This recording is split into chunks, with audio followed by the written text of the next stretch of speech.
समस्या सामने आकर खड़ी हो, दूसरों को बाद में बताना। पहले तुम्हारे घर में जो भोलेनाथ जी का शिवलिंग रखा हो, भले इतना सा हो, छोटा सा हो, पीतल का हो, पाषाण का हो, चाहे स्फटिक का हो, चाहे मोती का हो, चाहे मट्टी का हो, जिस कंकर को तुम पूज रहे हो शंकर मानकर, तुम जिस शिव की आराधना कर रहे हो, या जिस मंदिर में जाकर तुम एक लोटा पानी चढ़ा रहे हो, तुम्हारे जीवन में जिस दिन समस्या आकर खड़ी हो जाए, तुम पांडवों जैसी गलती मत कर जाना कि उन्होंने कृष्ण पास में था और उसको नहीं बताया, मेरा कन्हैया पास में था और उनको नहीं बताया। वो गलती तुम्हें नहीं करना। तुम्हारे पास जैसे ही समस्या आए, जैसे कोई विकट समस्या आकर खड़ी हो जाए, एक लोटा पानी भरना, शंकर के मंदिर चली जाना और पानी चढ़ाते चढ़ाते कह देना ये समस्या उलझ गई है, मेरी ये समस्या उलझ गई है भोलेनाथ।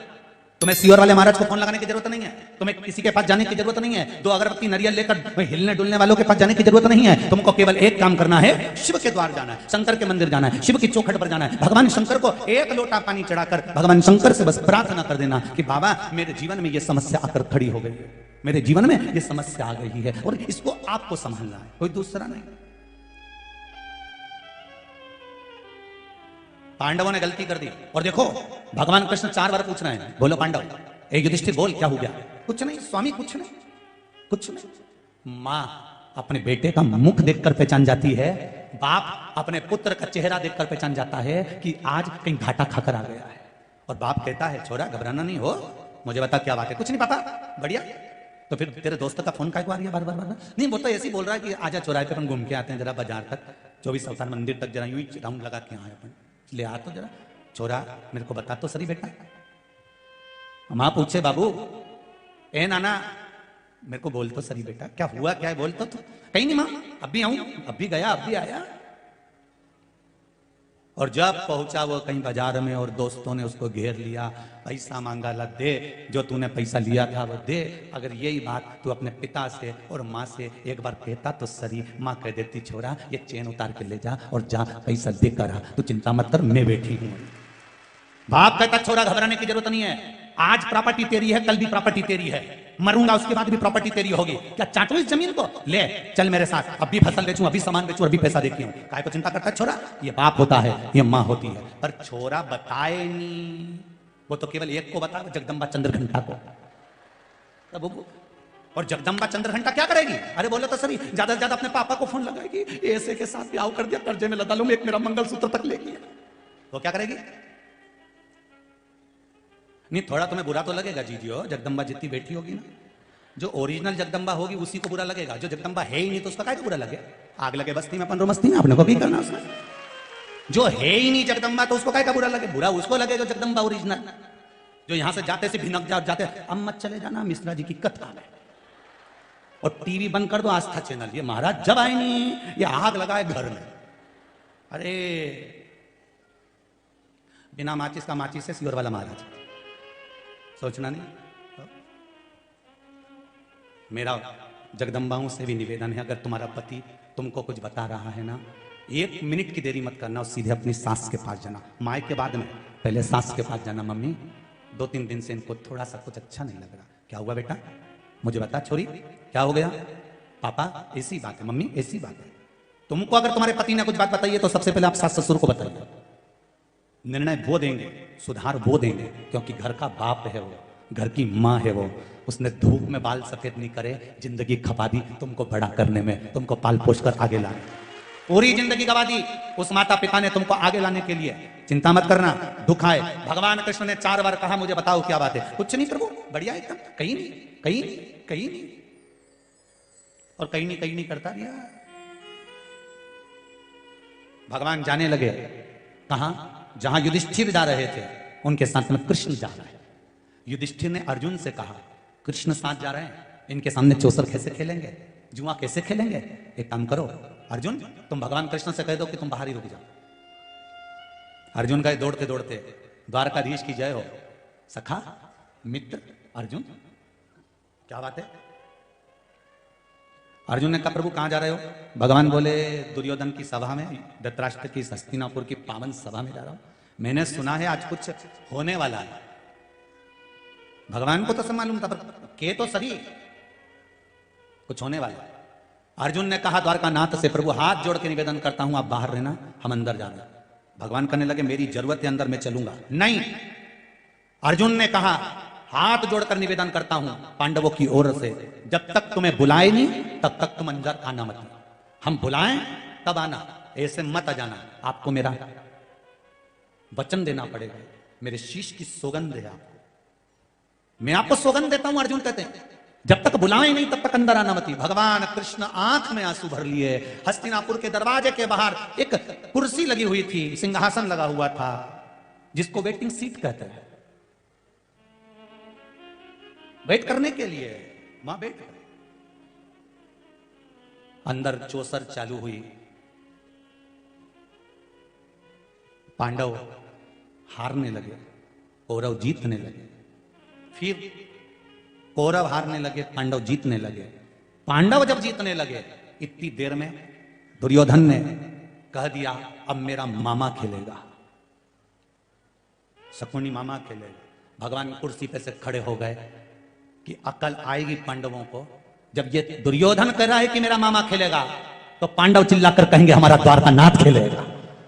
भगवान खड़े हो गए कि अब मेरे पांडव कहेंगे कि अब द्वारकाधीश चौसर खेलने के लिए आएगा, अब मुझे ये बुलाएंगे।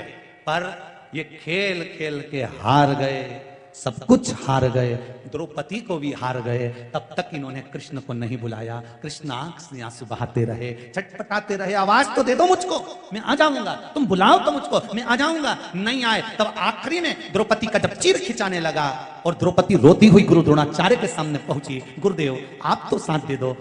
भीष्म पितामह ने मना कर दिया कि जैसा खाया अन्न वैसा हो गया, मन मैं नहीं बोल सकता, सबने मना कर दिया। धृतराष्ट्र गांधारी ने भी मना कर दिया, गुरुदेव आपने गुरु मंत्र दिया है, आपकी शिष्या को मैंने गुरु मंत्र लिया है, कम से कम कोई साथ नहीं देता, गुरुदेव आप तो साथ दे दो। तो गुरु द्रोणाचार्य ने कहा सुन बेटा, मैं तेरा गुरु हूं, मैं भी तेरा साथ नहीं दूंगा।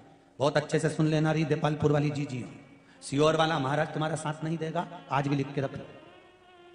जो गुरु द्रोणाचार्य ने कहा था, और कहीं का महाराज तुमसे कहे कि हम बैठे हैं तुम तो जाओ, हम बैठे हैं तुम तो करो ये काम, तो समझ लेना कि दो चार रटेची का काम है। समझ लेना कि कहीं ना कहीं गरुण घंटी बजने वाली है, क्योंकि भागवत जी कह रही है कि गुरु द्रोणाचार्य करें। सुन द्रौपदी, मैंने तुझे गुरु मंत्र दिया, मैं साथ नहीं दूंगा, पर सुन इस सभा में जितने बैठे हैं कोई तेरा साथ नहीं देगा, पर द्रौपदी जो मैंने तुझे मंत्र दिया था उस मंत्र को जपना चालू कर, वो तेरा साथ देगा। आपको भी एक मंत्र दिया है, सियोर वाला महाराज तुम्हारा साथ नहीं देगा, रिश्तेदार नातेदार कुटुंब और कबीले वाले साथ नहीं देंगे। आपको भी एक मंत्र मिला है, जब दुख आए तब उसको जपना प्रारंभ कर दो, श्री शिवाय नमस्तुभ्यम, उस मंत्र का जाप करना प्रारंभ कर दो।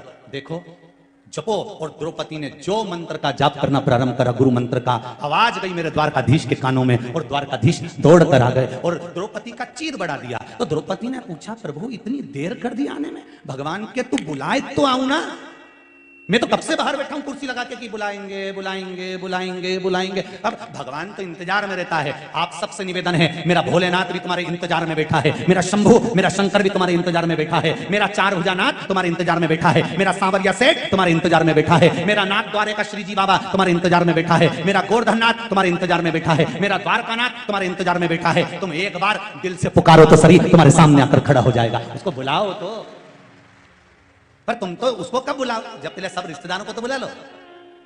सारा रिश्तेदार इकट्ठा कर लिया, जब टोकरी निपटी, जब बूढ़ी अम्मा के प्राण छूटे ना तो सबको फोन लगा के पूछे मामी जी, मम्मी 2 दिन से कुछ नहीं खा रही, ऐसा लग रहा है अंतिम सांसें चली, डॉक्टर भी बोल दिया अब तो निपटने वाली। मामी जी भी आ गई, काका जी, ओ काका जी हाँ छोड़िए, अम्मा जी रही है, काका जी गई किया, फूफा जी हाँ फूफा जी भी आ गए, जीजी भी आ गई, जीजा भी आ गया, सब इकट्ठा। मरने वाले के प्राण छूट रहे हैं, सब उसके पलंग के आसपास खड़े हैं। इधर से कोई आवाज लग रहा, जीजी बोलो तो एक बार देखो तुम्हारा छोरा खड़ा। जीजी उस छोरा को देखी और आंख में से आंसू बहाए, बोल तो सके नहीं, अंतिम समय में आंख में से आंसू गिर रहा। तो इतने में मौसी बोली देखो छोरा को पहचान गई। अरे क्या पहचान गई, आंख में आंसू इसलिए आ रहा है कि इनके लिए जोड़ जोड़ के मर गई, कभी मुख से राम नाम और कृष्ण नाम नहीं लिया, इसलिए आज ऐसे जाना पड़ रहा। सबको बुलाया।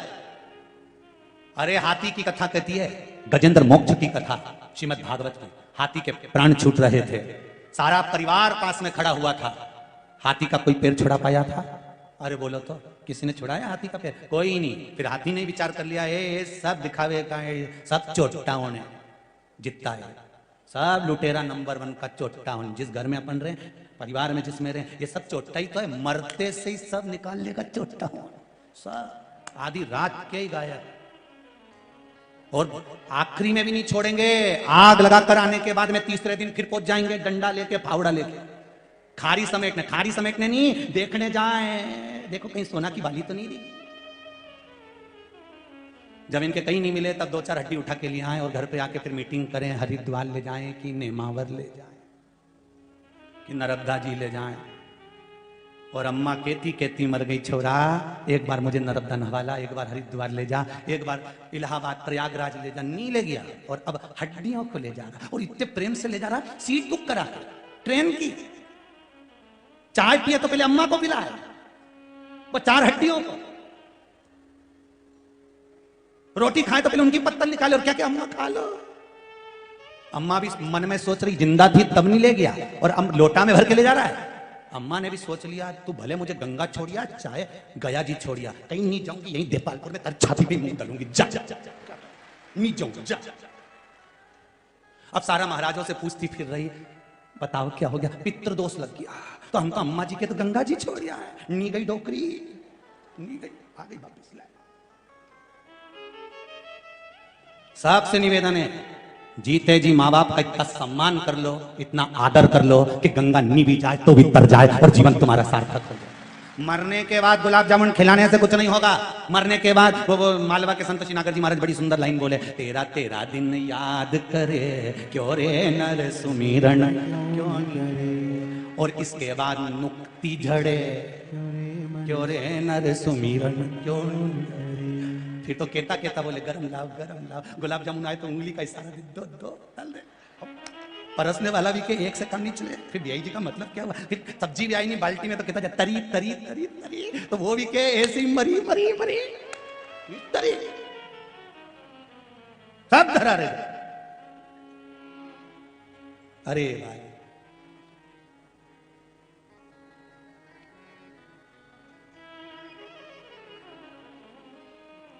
सब पड़ा रहे, किस काम का?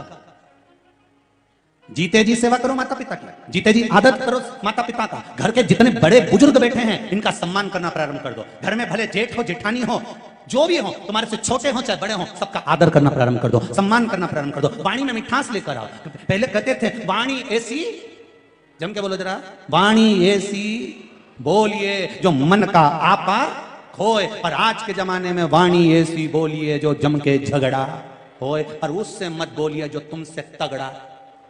आज का उल्टा रिवाज हो गया जी। तुम प्रेम की वाणी बोलो तो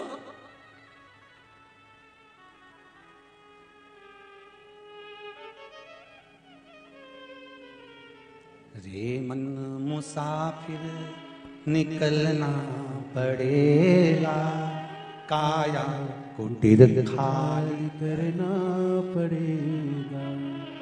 अरे भाड़े के क्वार्टर को तू क्या संभाले, जिस दिन तुझे घर का मालिक निकाले, उसका किराया भी भरना पड़ेगा, काया कुटीर खाली करना पड़ेगा।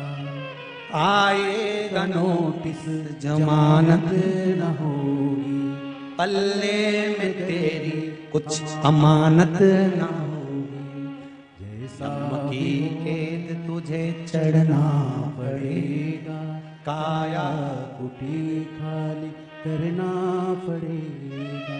बड़ा मुश्किल है मनुष्य, करो शिव का भजन। द्रौपदी ने आखिरी में, द्रौपदी कहती है तुम्हें, अब जरा ध्यान दें, कौन लगवा रहा है? आज के जमाने में तो नौकरी, वो भी सरकारी, दादा बद्दी वाली जो चप्पल होती है ना, वो में 15 छेकड़ा हो जाए।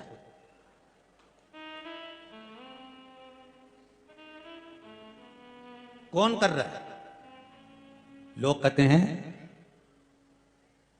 कि जब भगवान ने हमारे साथ गलत किया, इनको उठा लिया, इनको रख दिया, इनको ले गए, दुख हमारे ऊपर पहाड़ टूट पड़ा। लोग कहते हैं अब कौन साथ देगा। मेरा निवेदन है, हिम्मत मत हारना। कोरोना महामारी में भी अगर आपकी यहां कमी हुई है, कोई चले भी गया है, कोई शांत भी हो गया है, कई बहुएं, बेटियां, माताएं, कई लोग शांत हुए। साहब कोरोना महामारी कोई साधारण आई थी? कोई साधारण सी बीमारी थी क्या? और तीसरी लहर भी दमदार आने वाली थी। वो तो आपने श्री शिवाय नमस्तुभ्यम और जल का जो अभिषेक करा है शंकर का, गवा दिया भगवान शिव ने। वो बीमारी चाइना में आई, वो बीमारी तीसरी लहर अमेरिका में आई, वो बीमारी जगह जगह पूरे देशों में आई, और भारत में प्रवेश नहीं कर पाई, क्योंकि भारत के लोग शिव की आराधना में इतने डूब चुके थे कि घर घर में कंकर और शंकर समा गया था। तो प्रवेश कहां से करते? ये शिव के प्रति विश्वास जीत गया। और नहीं तो लोग तो आपने भी सुना होगा कि तीसरी लहर और भारी आ रही है, और भारी आ रही है, और भारी है, और आई थी, आने का उसका पूरा था। पर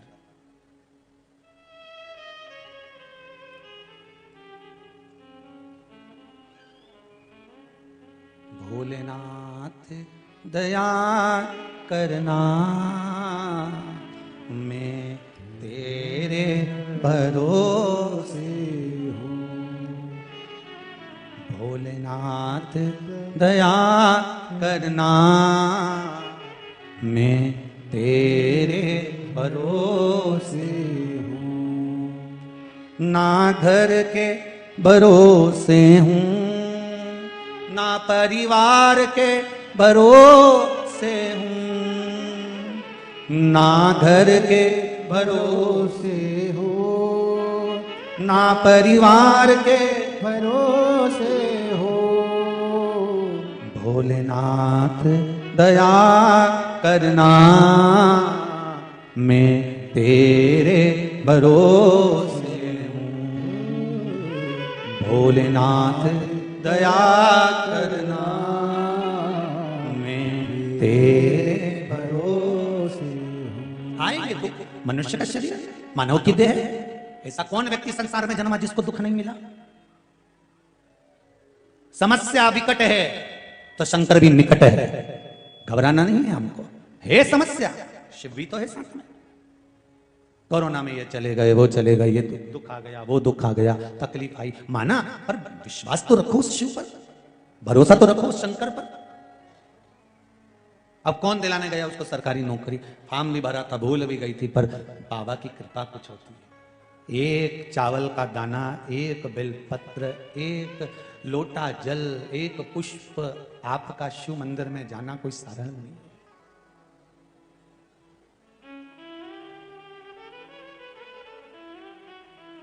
कोई साधारण नहीं।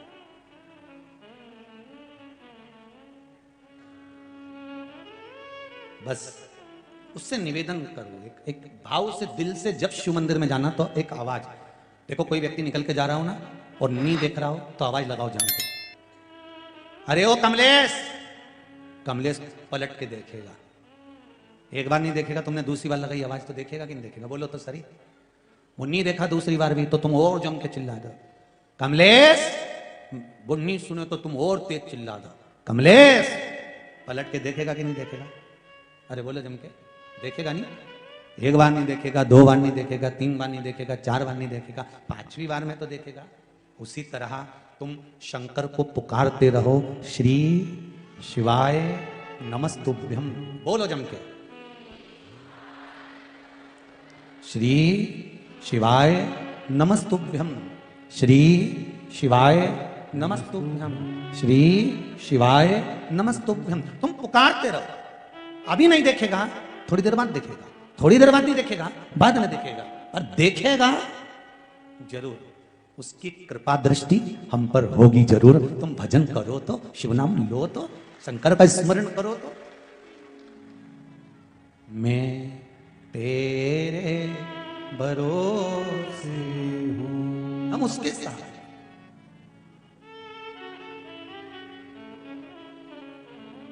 आप तो बाबा से एक विनय बड़े प्रेम से कर दिया करो, हे शंभु। कोई भी तकलीफ हो, कोई भी कष्ट हो, आप उससे प्रार्थना करेंगे तो शिव उसको स्वीकार करेगा। मूल मंत्र का जाप करेंगे। श्री, साथ में बोलेंगे एक बार, अलग से नहीं। श्री शिवाय नमस्तुभ्यम। पहले भी कथा में कहा, ये मंत्र जब जब आए तब अपने हृदय की बात शिव जी से कह देना कि बाबा मैं इसलिए कथा सुन रही हूं, मेरी ये मन की मुराद है, इसको पूरा कर देना। ये मन की मुराद है, इसको पूरा कर देना। साथ में बोलेंगे श्री शिवाय नमस्तुभ्यम, श्री शिवाय नमस्तुभ्यम, श्री शिवाय नमस्तुभ्यम। भगवान देवादिदेव महादेव से कहेंगे तो वो स्वीकार करेगा। शिव ओघड़ी है, शिव दयालु है, शिव दातार है, शिव करुणा सागर है, और उसकी करुणा के बिना कुछ नहीं हो सकता। तारकासुर का संहार हुआ, तारकासुर के प्राण छूटे। भगवान शंकर एक बार बड़े आनंद के साथ में विराजमान थे और शिव जी बैठे हुए थे। उनके नेत्र बंद थे और नेत्र बंद होने के साथ में आंख से, नेत्र से एक अश्रु नीचे गिर गया, जिससे अंधकासुर का जन्म हो गया, अंधकासुर प्रकट हो गया, जिससे अंधकासुर का प्रागट्य हो गया। पार्वती जी ने उसको गोदी में ले लिया। पार्वती जी को लगा कि ये शिव जी का पुत्र है तो मेरा पुत्र है। एक बात बहुत अच्छे से ध्यान करिएगा, जीते जी तुमने जो दे दिया, अपने जीते जी तुमने जो दिया है, जो तुमने दान करा है, जो तुमने पुण्य करा है, जो तुमने सत्कर्म करा है, जो तुमने भजन करा है, जो तुमने कीर्तन करा है, अपने जीते जी जो तुमने दिया है, वो एक अलग प्रसंग हो जाता। मरने के बाद अगर कोई दे तो उसकी कोई गारंटी नहीं कि तुम्हारे खाते में गया कि नहीं गया।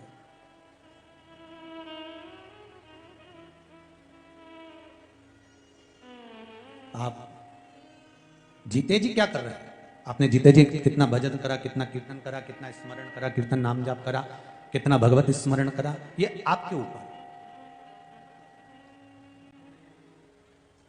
अंधकासुर का जो जन्म हुआ है वो नेत्र बंद करने के बाद एक अश्रु नीचे टपक गया था, उससे ये पुत्र का जन्म हुआ जिसका नाम अंधकासुर।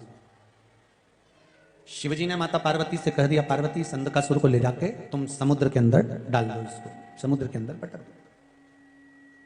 पार्वती जी जाना नहीं चाहती।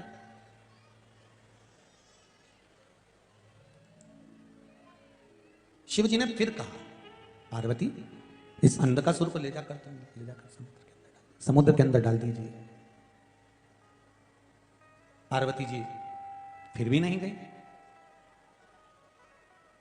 बार बार निवेदन करा जा रहा है कि इस बच्चे को समुद्र के अंदर फेंक दो। पार्वती जी कहती है ये मेरा पुत्र है क्योंकि आपके द्वारा प्रकट हुआ, और जो आपके द्वारा प्रकट हुआ है तो वो तो मेरा पुत्र ही हुआ ना। इसको मैं कैसे समुद्र के अंदर डाल सकती हूँ, इसको कैसे समुद्र के अंदर फेंक सकती हूँ? शंकर भगवान ने कहा, सुनो पार्वती, ये मेरे नेत्र बंद करने के बाद प्रकटा। अगर नेत्र खुले रहते और तब ये प्रकट होता ना तो मैं इसको रोक लेता, पर ये मेरे नेत्र बंद करने के बाद प्रकटा है, इसलिए इसको ले जाकर आप समुद्र के अंदर डाल दीजिए महाराज। तब पार्वती जी ने उस बालक को ले जाकर समुद्र में फेंक दिया, समुद्र में डाल दिया। और समुद्र में जब बालक को डाला, उसी में हिरण्याक्ष रहता था। उस हिरण्याक्ष ने उस बालक को पाल पोस कर बड़ा करा। भगवान का बड़ा अवतार हुआ, उस अवतार में हिरण्याक्ष को मार दिया गया।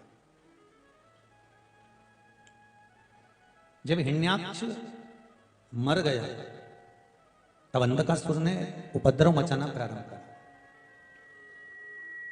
और उपद्रव मचाते मचाते मचाते मचाते उसने ये धारण कर लिया कि अब मृत्यु लोक में कहीं पर भी अगर कोई देव विराजमान है, मृत्यु लोक में कहीं देवताओं का अगर पूजन हो रहा है, स्मरण हो रहा है, अर्चना हो रही है, मंत्र जाप हो रहा, गला पकड़ रहा है, मंत्र जाप हो रहा हो, स्मरण हो रहा हो, नाम जाप हो रहा हो, तो उससे उसको वंचित कर दिया, उससे उसको हटा दिया है। सारे मंदिर, सारे देवालय सब तोड़वा दिया, सब तोड़ दिया।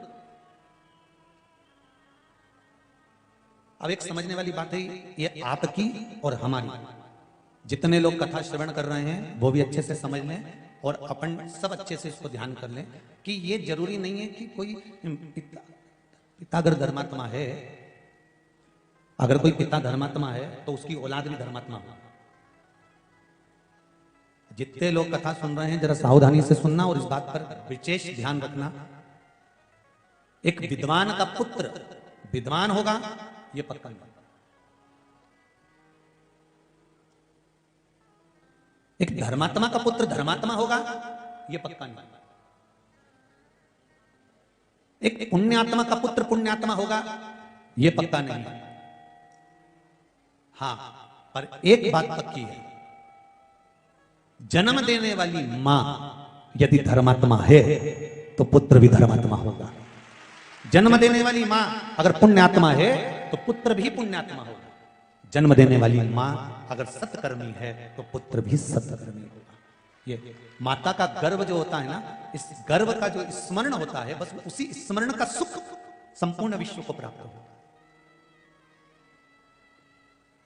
स्वामी विवेकानंद को जन्म देने वाली भी मां है और राम जी को जन्म देने वाली भी मां है। भगवान कृष्ण को जन्म देने वाली भी मां है। कंस को पैदा करने वाली भी मां है और रावण को पैदा करने वाली भी मां है। बस जिस समय बालक बच्चा माता के गर्भ में होता है उस समय पर उस माता ने कितनी शिव महापुराण की कथा सुनी है ये उसके जन्म के बाद मालूम पड़ता है। कितना भजन किया, कितना स्मरण किया, कितना दान करा, कितना पुण्य करा, कितना सत्कर्म करा, ये उसके जन्म के बाद मालूम पड़ा।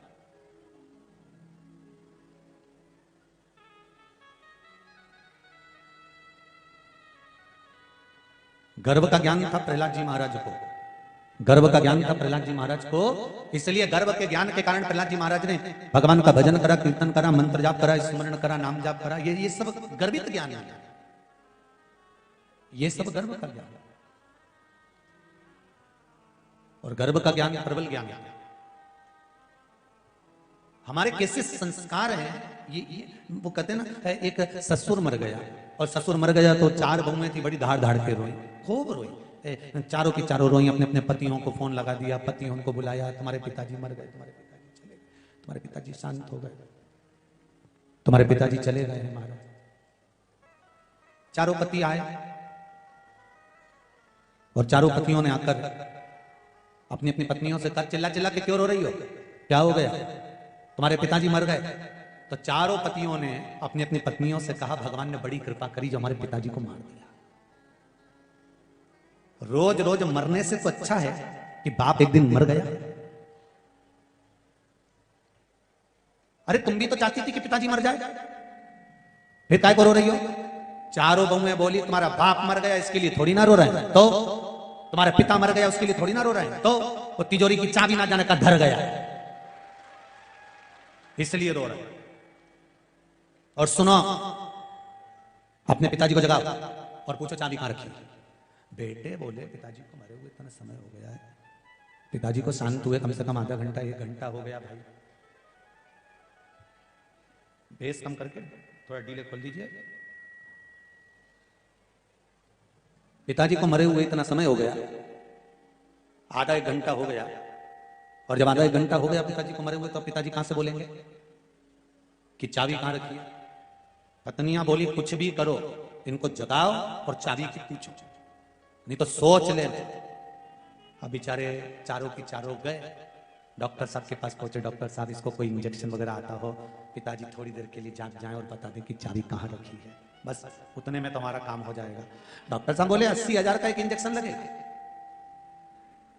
बाबा जी जग जाएंगे, पिताजी जग जाएंगे, तुम सामने खड़े रहना, चाबी का पूछ लेना, वो मर जाएंगे, ज्यादा देर नहीं रुकेंगे, इतना याद रखना। तुम तो लगाओ इंजेक्शन, लाओ 80,000। बहुओं से कहा लाओ 80,000, बहुओं ने 20-20 हजार में रकम बेची है। चाबी इतनी जरूरी थी, 80,000 रुपए लाकर अपने पतियों के हाथ में दिया। पतियों ने वो 80,000 रुपए डॉक्टर साहब को दिया। डॉक्टर साहब ने बहुओं से कह दिया सामने खड़ी हो जाओ, जैसे ही इंजेक्शन लगाए वैसे ही पूछ लेना बस। और इन्होंने जैसे ही इंजेक्शन लगाया और लगाते से पिताजी उठ के बैठे, और बैठते से बहू पूछती उससे पहले ससुर ने कह दिया, क्यों री ये पाड़ा को पानी पिलाया कि नहीं पिलाया, और मर गया। वो 80,000 का इंजेक्शन लगाए ना, पाड़ा के पानी पड़े के मरी गया। इतने में बउन धाड़ धाड़ के रोने लगे। अब इसलिए धाड़ के रो रही थी कि 20-20 हजार भी चले गए। बउन हाथ जोड़ के बोली, वंस मोर, एक बार फिर से लगा दो इंजेक्शन। डॉक्टर साहब बोले, लाओ 80,000 जाओ। अभी पाड़ा के पानी पिलाया, अब गाय के पिलाया। अब चाबी की कोई गारंटी नहीं कि मिले कि नहीं मिले। हो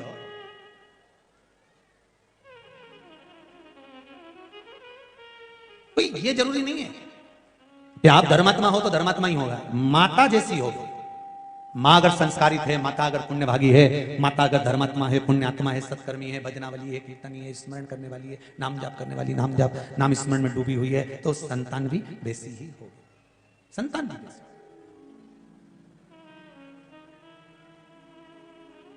अंधकासुर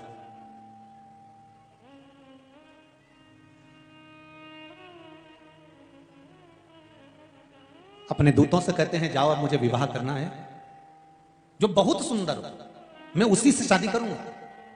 इसने एक वर मांगा था, अंधकासुर ने तप कर कर भगवान से वर मांगा था कि मुझे वर दीजिए कि मेरे प्राण ना छूटे, मुझे वर प्रदान करो कि मेरे प्राण ना जाए। भगवान ने कहा, ऐसा हो नहीं सकता कि मरोगे नहीं, मरना तो पड़ेगा, फिर और कुछ मांग लो। नहीं, मुझे तो यही वर चाहिए कि मैं मरूं ना, और कुछ मांग लो। तो अंधकासुर को यह मालूम था कि मेरे कोई ना तो माता है, मेरा ना कोई पिता है। तो अंधकासुर ने वर में मांगा कि मुझे वर दीजिए, और वर भी ऐसा दीजिए कि जिस दिन मैं अपनी माता को गलत दृष्टि से देखूं, उसी दिन मेरे प्राण छूटे। जिस दिन मैं अपनी माता को गलत दृष्टि से देखूंगा, उस दिन मेरे प्राण छूटे।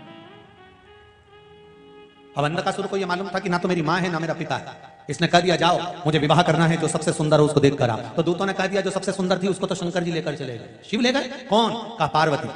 पार्वती इतनी सुंदर है? हाँ। और अंधकासुर माता पार्वती को ही विवाह करने के लिए, उनको देखने के लिए गया।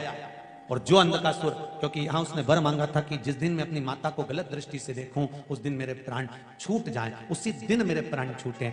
शिव महापुराण की कथा कहती है, हम तो कहते हैं कि इस संसार में, मृत्यु लोक में, भारत की भूमि पर, इस पवित्र धरा पर, भारत की भूमि पर जो जन्म ले, भगवान को वहीं से एक वर देकर भेजना चाहिए कि जिस दिन तो भारत माता को गलत दृष्टि से देखेगा, उसी दिन निपट जाएगा।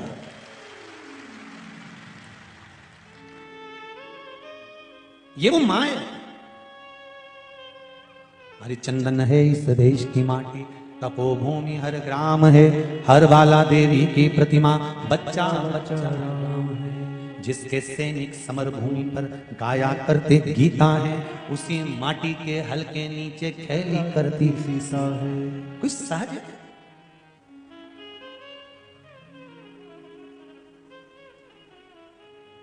अरे देपालपुर वालों को तो बड़ी प्रसन्नता होना चाहिए। इस संपूर्ण कार्यक्रम को प्रशासन के 600 पुलिस वाले तो चारों तरफ लगे होकर संभाल रहे हैं।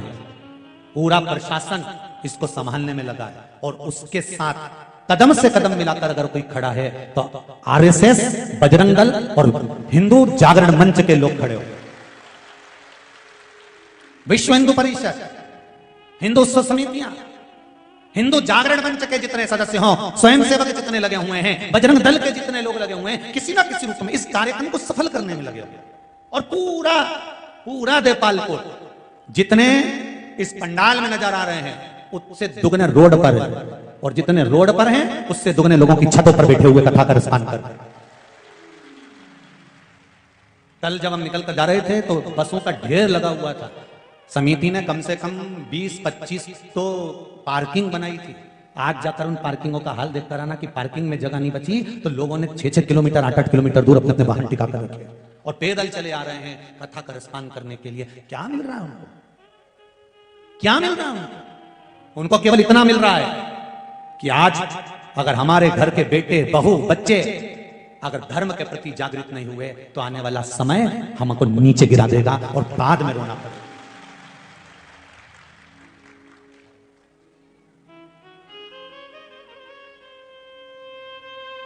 बाद में रोना। इसलिए जागृत हो, जागृत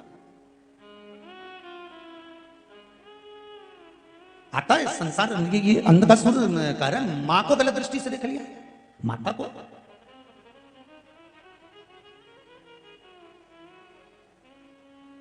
चाहे मां हो चाहे भारत मां हो, इस पर गलत दृष्टि डालने वाले को छोड़ा नहीं जाएगा। बिल्कुल खुले कर दीजिए लोगों को।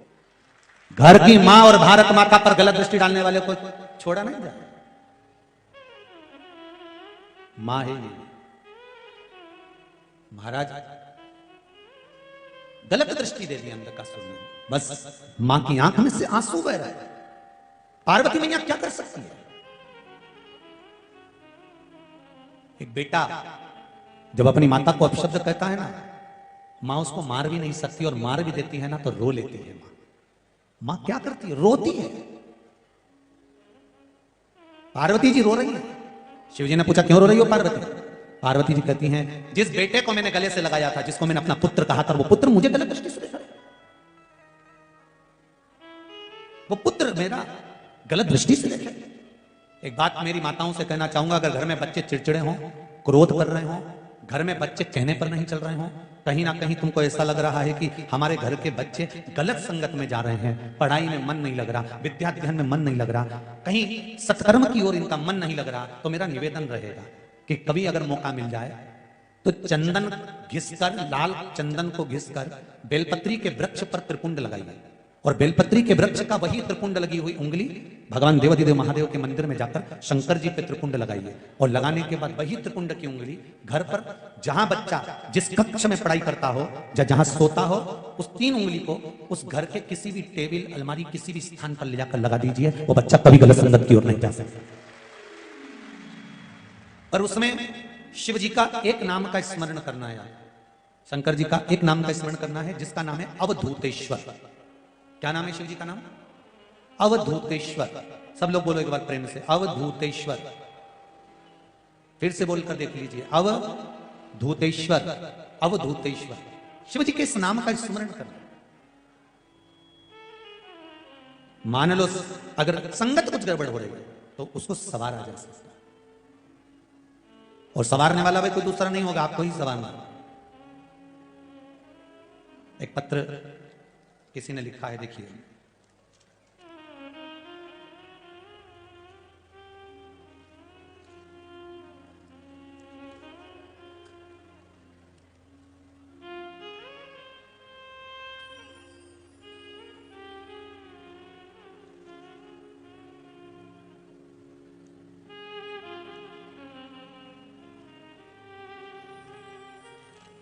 मैं पिंकी चौहान देपालपुर से हूं। कहीं बेटी हैं पिंकी जी चौहान देपालपुर से? कहीं बेटी हो तो हाथ उठाकर हर हर महादेव बोल दीजिएगा, अगर कहीं बेटी हो तो। आप ही हैं बेटा? श्री शिवाय नमस्ते। आपने लिखा है पत्र में, मैं पिंकी चौहान देपालपुर से हूं। शिव कृपा किसे कहते हैं? कोई मुझसे पूछे। किडनी में पथरी थी, किडनी में पथरी थी, बॉटल चढ़ती थी, इंजेक्शन लगते थे, पर फर्क नहीं पड़ता था। मेरी मम्मी ने कहा कि तू सियोर वाले महाराज कथा कहते हैं तो कथा सुन, और कथा सुना। कथा सुनने के बाद में सफेद दुर्वा वाला प्रयोग और जल शिवजी को चढ़ाकर बालचंद्रेश महादेव के नाम से पीना और दुर्वा को खाना चालू करा। अब मेरे को कोई तकलीफ नहीं है, और डॉक्टर भी कह रहे हैं कि किडनी में पथरी नहीं है। बैठो बेटा, हर हर महादेव। ये शिव कृपा।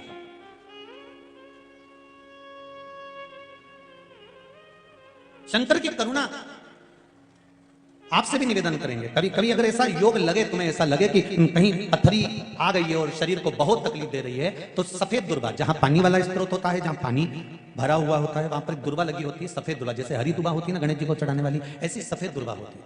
वो सफेद दुर्वा बालचंद्रेश महादेव को चंद्रमा पे से घुमाकर शिव जी को समर्पित करना है। उसी को लेकर आकर सुबह शिव जी का बालचंद्रेश महादेव नाम लेकर उस दुर्वा को खाना है, और शिव जी पर जल चढ़ाकर उसका आचमन करना है। जल बाबा चाहेगा तो कुछ दिन में वो पथरी अपने आप कहीं निकल ही जाएगी और आपको तकलीफ नहीं। बालचंद्रेश महादेव। आप शिव की आराधना जो करते हैं, शंकर का जो आराधना करते हैं, शिव स्मरण करते हैं, शंकर का नाम का जाप करते हैं, शिव भक्ति में जो डूबते हैं, उसका एक सुख आनंद करने वाला महाराज। माता पार्वती जी रो रही हैं। शिवजी ने कहा तू क्यों रोती है? तेरे रोने का कारण क्या है? क्यों रो रही है? किस लिए रो रही है? प्रभु मेरा पुत्र आज मुझे गलत दृष्टि से देख रहा है, इसलिए मुझे रोना आ रहा है। शिव जी ने कहा चिंता मत कर, इसका अंतिम समय आ गया। जब व्यक्ति अगर माता को गलत दृष्टि से देखने लगे तो उसका अंतिम समय आने में देरी नहीं लगती। शिव जी ने उसी समय पर काल भैरव को प्रकट करा, और भैरव को प्रकट कर कर उसी समय पर भगवान शंकर ने उस अंधकासुर के प्राणों को हर लिया। भगवान देवाधिदेव महादेव उस स्थान पर खड़े होकर स्वयं काल भैरव को वर प्रदान कर देते हैं, हे भैरव, तो जगत के कल्याण के लिए तेरा प्रागट्य हुआ, जगत कल्याण के लिए। शिवजी का एक अवतार है, शिवजी का एक रूप है भैरव का।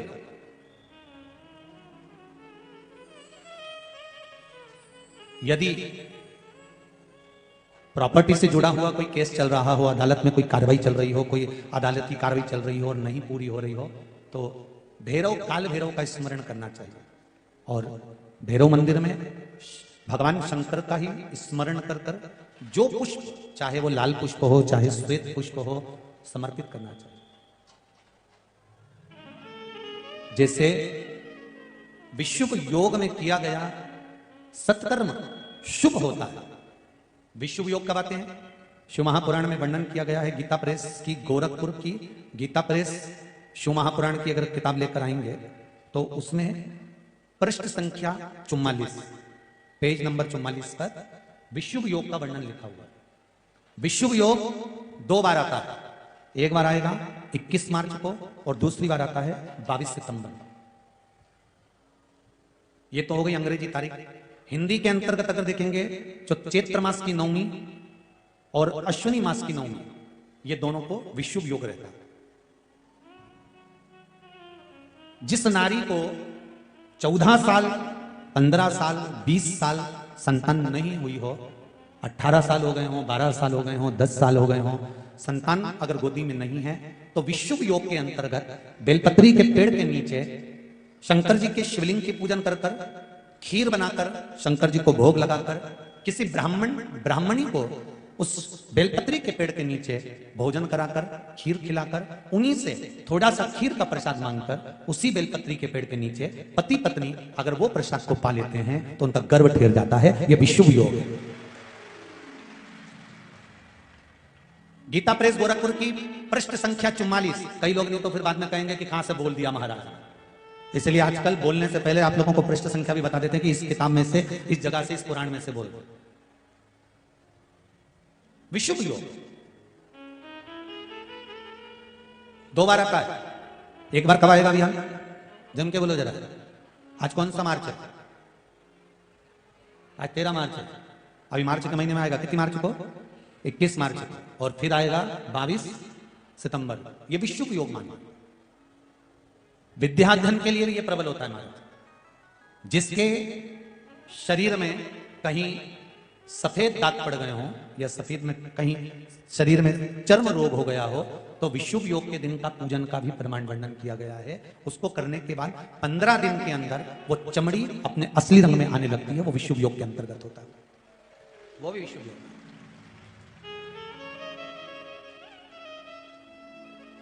21 मार्च को आएगा।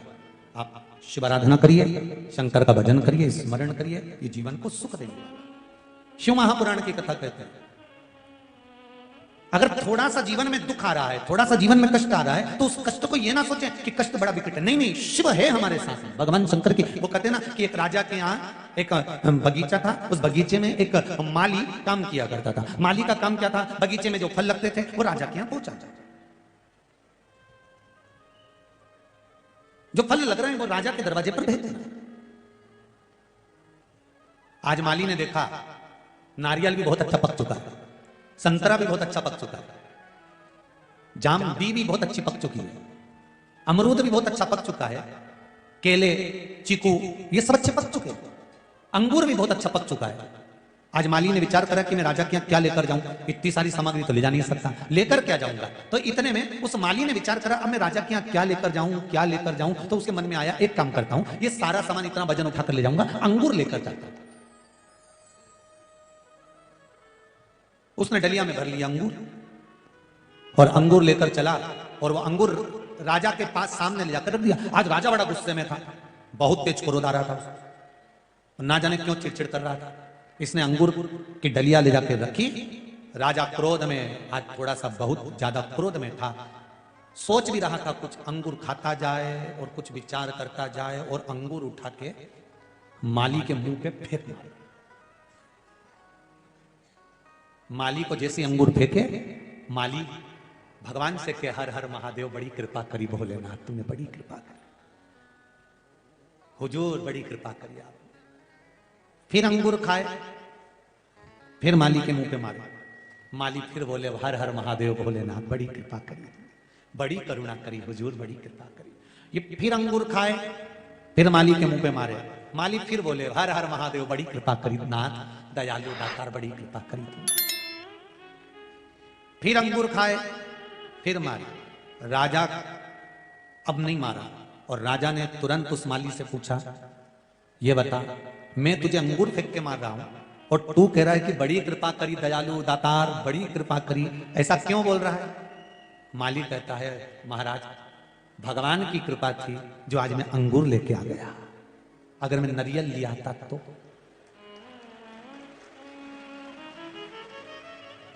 अमरूद लेकर आ जाता तो, पाइनएप्पल लेकर आ जाता या केला लेकर आ जाता तो मेरा तो चौकटा ही बिगड़ जाता, मैं तो मर ही जाता। शिव कृपा है। जब किसी उलझन में फंस जाओ, लग रहा है कि पपीता भी पक गया है, लग रहा है कि केला भी पक गया है, लग रहा है कि नारियल भी पक गया है, लग रहा है कि अमरूद भी पक गया है, चारों तरफ से जब समस्याएं घिर कर खड़ी हो जाए तब निर्णय भगवान पर छोड़ देना चाहिए। अब वो बताएगा कि क्या लेकर जाता है, अब वो सिद्ध करेगा कि मुझे कैसे जाना। और एक बात बताएं, अपने जीवन में जरूर उतारिएगा, बड़े से बड़े तकलीफ को, रोग को, बीमारी को, दुख को, कष्ट को मेरा शंकर छोटे से अंगूर पे लाकर छोड़ देता है, अगर आपकी भक्ति श्रेष्ठ है तो। आपकी अगर भक्ति श्रेष्ठ है, आपका विश्वास श्रेष्ठ है, आपका भरोसा श्रेष्ठ है, तो बड़े से बड़े दुख को, बड़े से बड़े तकलीफ को, बड़े से बड़े कष्ट को मेरा शिव छोटे से पर लाकर छोड़ देता है। वो शिव है, वो घड़ी साधारण नहीं है। इसीलिए कहा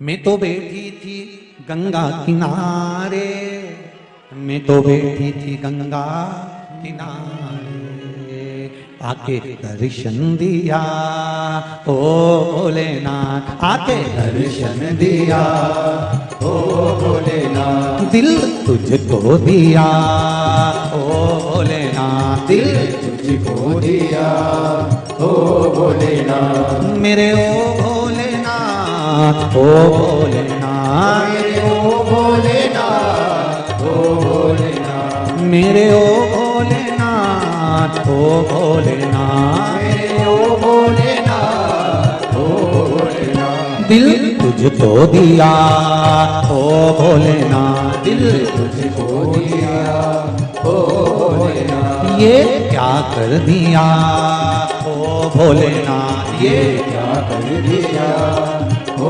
भोलेनाथ। आओ से बड़े प्रेम से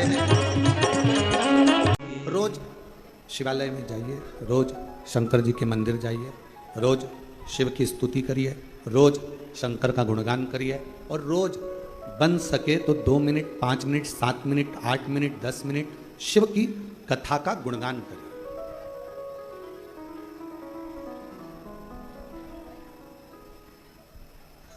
पूरे शरीर में 3 चीजें बहुत कीमत वाली है, जो परमात्मा ने अपने लिए बनाई है। पहले नंबर पर है नेत्र। ये दुनिया की सबसे बड़ी कीमती चीज मेरे शंकर भगवान ने आपको दी है। दूसरे नंबर पर दी है आपके मुख में वाणी। ये मेरे शंकर भगवान ने आपको बड़ा कीमती बनाकर ये वाणी देकर भेजा। और तीसरे नंबर पर भगवान शिव ने दी है आपको श्रवण करने की शक्ति।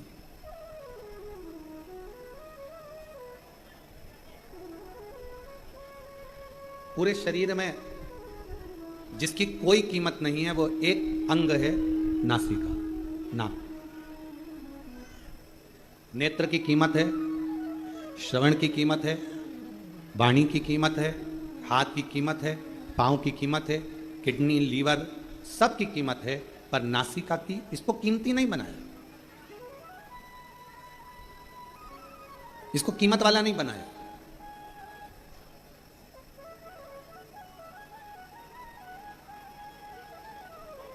इसको गंदगी से भरा हुआ बनाया। क्यों? क्योंकि दुनिया के लोग जब अहंकार जिनके भीतर आ जाता है, अहम जिनके भीतर आ जाता है, ये केवल एक काम करती है, ये नासिका अहमता को प्रकट करती है।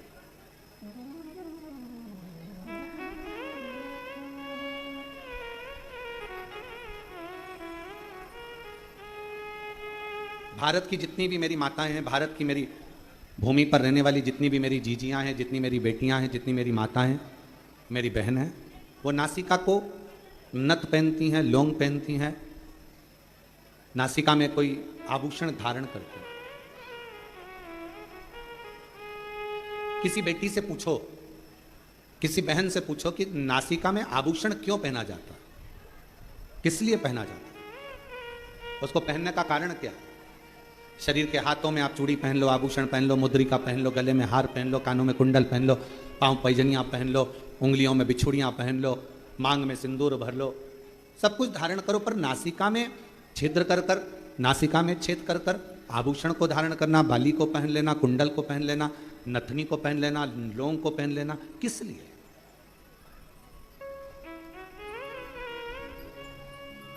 क्यों?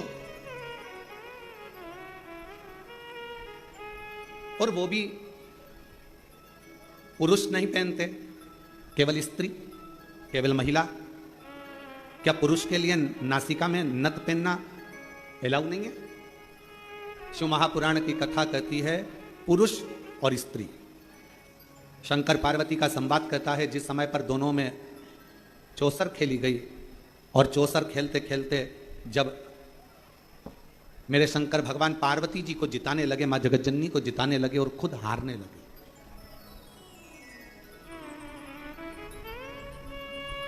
कई लोगों के मन में एक प्रश्न खड़ा हो जाता है कि शंकर पार्वती जी चौसर खेल रहे थे और शंकर ओघड़दानी, त्रिकालदर्शी, कैलाशी, अविनाशी, दुनिया का कल्याण करने वाला देवाधिदेव महादेव अपनी पत्नी से हार गया।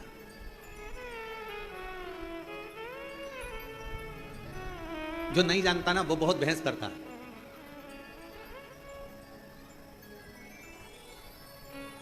जो जानता ही नहीं है ना उसे बहुत बहस करना आता है। जो समझता है वो कभी बहस नहीं करेगा।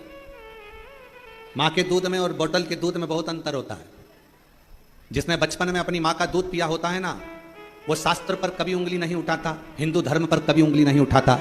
और जिसने बोतल का दूध पिया होता है ना, वो हमारे हिंदू धर्म पर भी उंगली उठाता है और हमारे शास्त्रों पर भी उंगली उठाता है।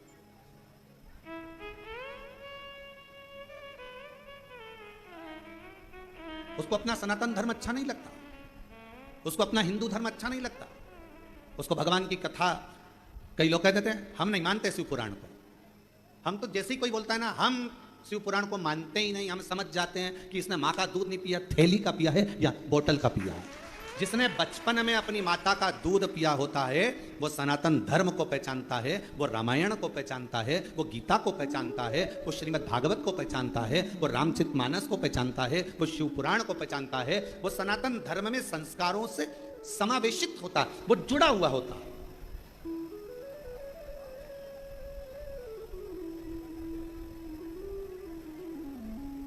और जो कहते कि हाँ हम शंकर जी को नहीं मानते, हम राम जी को नहीं मानते, हम रामायण को नहीं मानते, हम मनुस्मृति को नहीं मानते, हम गीता जी को नहीं मानते, हम उपनिषद को नहीं मानते, समझ जाओ। और आप लोगों से भी कहेंगे, फिर उससे कोई बहस मत करना। बहस करो तो उससे करो जो तुम्हारे बराबर का हो। तुमने माँ का दूध पिया है तो सामने वाले ने भी तो पिया हुआ हो, बहस उससे करिएगा। अब ये राम जी तो काल्पनिक है, भगवान कृष्ण की कथा तो काल्पनिक है, ये पुराण, ये शास्त्र, ये वेद, ये सब कह रहे हैं ये काल्पनिक है, ये तो कहानियां, ये तो किस्से हैं। तो फिर तो आपका जन्म भी काल्पनिक है। ये कहां का है? ये भी कहानी और किस्से ही है। इसको भी क्यों माना जाए थे? शिव पुराण कह रही है, भगवान शंकर का चरित्र कह रहा है, शिव तत्व कह रहा है, शंकर की कथा कह रहा है। शिव तत्व कह रहा है, उस परमात्मा को पहचानो, उसको जानो।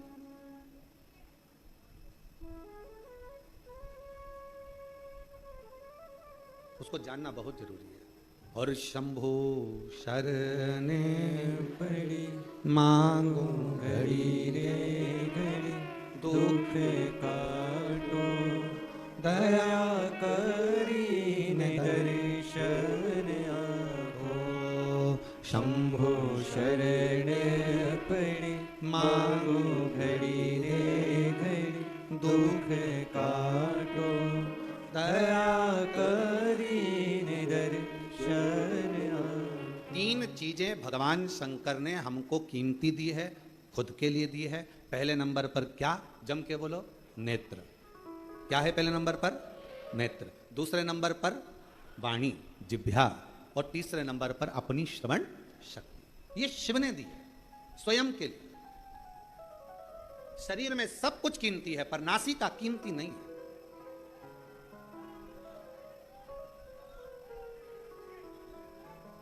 नासिका की कीमत नहीं है।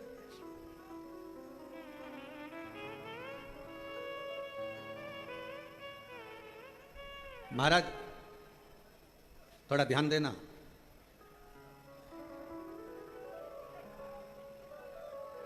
थोड़ा स्मरण करिएगा जरा। मान लो तुम्हारी नासिका से श्वास नहीं ले पाओ, बहुत तेज सर्दी हो जाए, नासिका से श्वास नहीं ले पाओ, तो फिर श्वास काय से लोगे?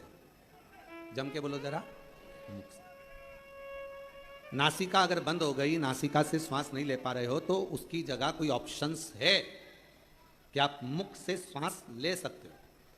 पर यदि आंखों से दिखना बंद हो जाए तो कोई दूसरा ऑप्शन है क्या? बोलो तो जरा, जम के बोलो। नहीं। और कानों से अगर सुनना बंद हो जाए, बिल्कुल आवाज ही चली जाए, तो दूसरा ऑप्शन क्या है? मशीन से भी सुनाई नहीं दे, कोई मशीन नहीं, कोई ऑपरेशन नहीं, आवाज पूरी ही चली गई, तो कोई ऑप्शन है? नासिका के लिए ऑप्शन है। और मान लो वाणी है, जिह्वा है और मुख की वाणी पूर्ण तरह से चली जाए, तो कोई दूसरा ऑप्शन है बोलने के लिए? नहीं। पर नासिका का ऑप्शन है।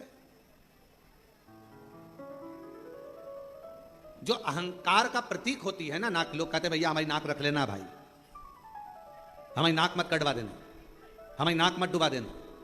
नासिका से मतलब होता है अहमता, पुरुष और स्त्री। शंकर पार्वती जी में कई लोग भेद कर कर कहते हैं कि शंकर भगवान चौसर खेलने बैठे, शंकर भगवान पार्वती जी के साथ में चौसर खेल रहे हैं, शंकर भगवान पार्वती जी के साथ चौसर खेल रहे हैं, और शंकर भगवान हार रहे हैं अपनी पत्नी से, पार्वती जी से। वो तो ओघड़दानी है, वो तो शंभू है, वो तो त्रिकालदर्शी है, वो तो कैलाशी है, वो तो अविनाशी है, वो तो शंकर है, और सारे ब्रह्मांड का रचना करता, सारे ब्रह्मांड का पोषण करता और सारे ब्रह्मांड का संहार करता केवल शिव है। शंकर भगवान अपनी पत्नी से हार गए। अब कौन समझाए कि जिससे प्यार करा जाता है उससे हमें सहारा ही जाता है। जिससे प्रेम करोगे ना, जिससे प्यार करोगे, उससे हारना अच्छा लगता है। बाप बेटे से जीतना पसंद करेगा कि हारना? जम के बोलो जरा, हारना। और जैसे ही बेटा हारता है, बेटा जीतता है और बाप हारता है, और बेटा खुश होकर बोलता पापा मैंने तुम्हें हरा दिया, मैंने तुम्हें हरा दिया। बाप हार कर भी खुश हो जाता है, मेरा बेटा जीता है। और शिव महापुराण की यह कथा आप सबसे निवेदन है, जितने आस्था चैनल पर सुन रहे हैं, जितने फेसबुक यूट्यूब पर सुन रहे हैं, आप सबसे कहूं आज की यह थोड़ी सी कथा अपनी जिंदगी में उतारना, शंकर जी जैसा गुण लेकर आना। जब घर में पति पत्नी का अगर झगड़ा हो जाए, शंकर जी ने अपनी पार्वती को जिता दिया था, तुम भी अपनी पत्नी को जिता।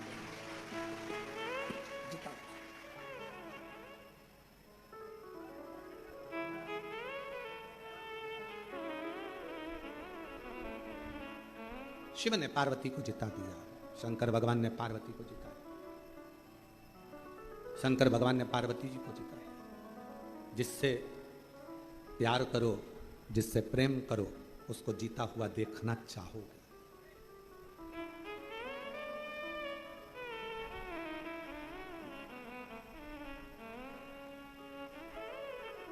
हमको याद है शुरू में हमारा ब्याह हुआ, जब ब्याह होकर धर्मपत्नी जब घर पर आई और मम्मी ने बोला, माँ ने कि ये चावल की कोठी में डाल देना।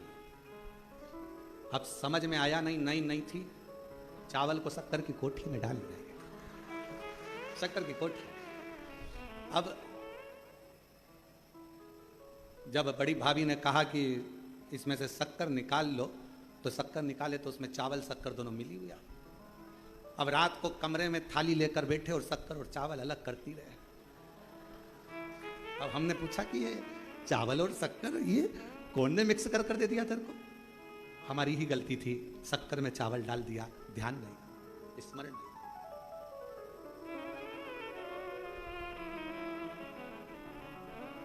दो दिन के बाद पिताजी खूब चिल्लाए, कौन की अकल मारी गई थी, कौन की बुद्धि फिर गई थी जिसने ये शक्कर में चावल मिला दिया?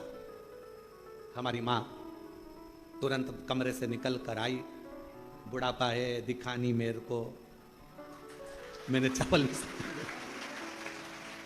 में शक्कर मेरे मिला दिया। जिससे प्यार होता है ना, उसको जिता दिया जाता है और प्यार में हार महसूस करी। ये महसूस था है। आप अगर बहू से प्यार कर रही हो ना, तो बहू को जिताने का प्रयास करोगे, हो गई होगी गलती, कोई बात नहीं, माफ करो, आजा बेटा चल, कोई बात नहीं, आज नहीं सीखेगी कल सीखेगी, कल नहीं सीखेगी परसों सीखेगी, अभी नहीं सीखेगी, मेरे रहते रहते नहीं सीखी तो मेरे जाने के बाद सीखेगी। टेंशन मत ले, चिंता मत करना, कोई बात नहीं, जीतो। ये गुण कोई दूसरा नहीं दे सकता, ये गुण देगा तो मेरा शंकर भगवान देगा।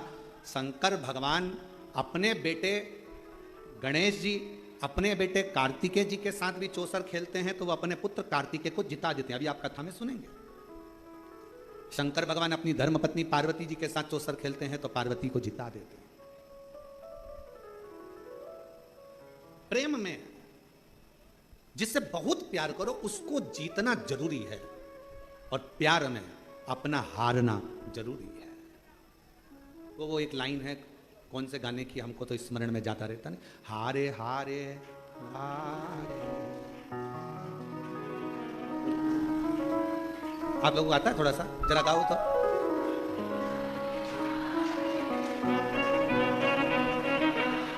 हरे के सहारे।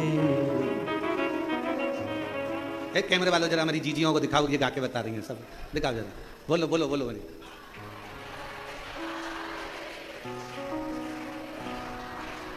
बस यही हार स्नेह में, प्रेम में, प्यार में होती है। यही तुम्हारा प्यार, तुम्हारा प्रेम, और प्यार प्रेम जीतने के लिए कभी नहीं, हारने के लिए होना चाहिए। कोई बात नहीं, जीतने के लिए नहीं, हारने के लिए।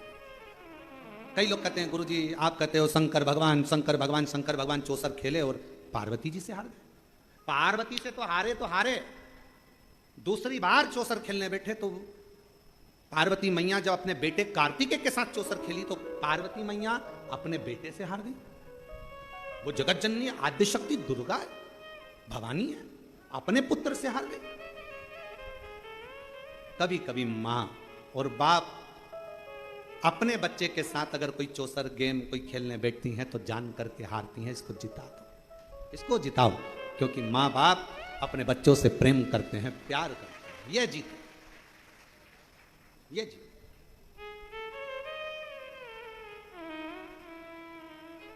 एक प्रसंग याद आ रहा है, आज ओसा लातूर वाले भी आए हुए हैं, तो एक प्रसंग हमारे स्मरण में आ रहा है। महाराज जबलपुर की कोर्ट में एक बाप और एक बेटा, दोनों को केस मिला। एक ही केस का एक पलड़ा बाप के पास था और दूसरा पलड़ा बेटे के पास था।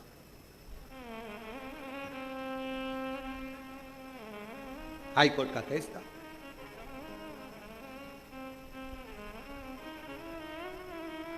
दोनों एक पार्टी का एक ही केस का एक पक्ष पिता के पास में था, दूसरा पक्ष बेटे के पास में था। बात चलती रही, बहस चलती रही, सुनवाइयां होती रहीं, पेशियां चलती रही। समय निकल गया, निर्णय का दिन आया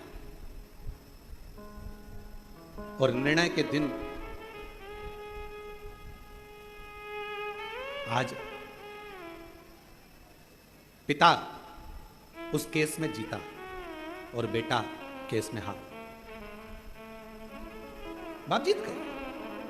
लोगों ने बहुत बहुत प्रशंसा करी, बाप बाप होता है, पिता पिता होता है, बाप जीत गया, बेटा हार गया, देखो बाप बाप होता है। पर बाप धीरे धीरे धीरे धीरे डिप्रेशन में चले गया, चिंता में चले गया। क्यों? क्योंकि इस विजयता में मेरी विजय नहीं, मेरे बेटे की होना थी। क्योंकि अगर वो जीत जाता तो मैं आज खुशियां मनाता, आनंद लेता। वो मेरे सामने हारा, वो मुझसे देखा नहीं गया। और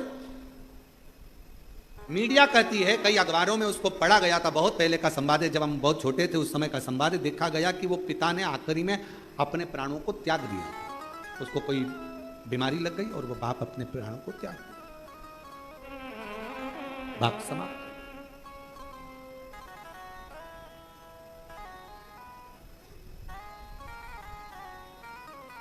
पूछा क्यों?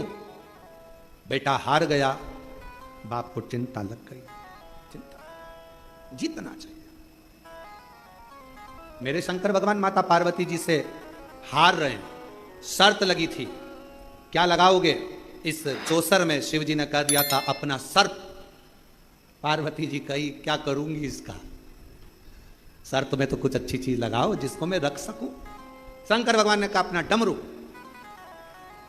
पार्वती जी बोली वो भी किसी काम का नहीं है।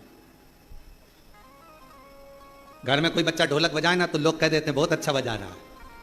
घर में कोई बंसी बजाए तो भी कह देते हैं छोटा सा बच्चा अच्छा बजा रहा है।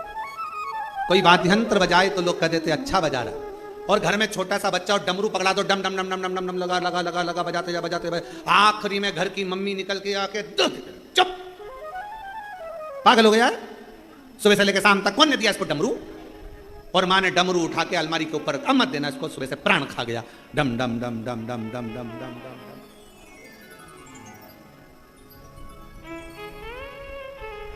महाराज शिव कथा कर रही है, भगवान शंकर का चरित्र कर रहा। डमरू का करूंगी क्या मैं? इस डमरू का क्या काम है? मुझे इस डमरू से कोई काम ही नहीं। फिर विचार करा कि अब क्या लगाया जाए, तो शंकर भगवान ने कह दिया एक काम करता हूं, मेरे तन पर जो मृग छाला बंधी है, मैं अपने पूरे शरीर का जो वस्त्र है इस चौसर में लगा देता हूं। और भगवान शंकर आज चौसर में हार गए, पार्वती जी जीत गई। पार्वती जी ने कह दिया था कि मैं वस्त्र वापिस नहीं दूंगी। शंकर भगवान के चाहिए भी नहीं, तू ही धर ले, क्या करूं? रख ले। हारते से ही, जैसे ही हारते से ही पार्वती जी ने पूरे वस्त्र ले लिए और शंकर भगवान नग्न वेशधारी हो।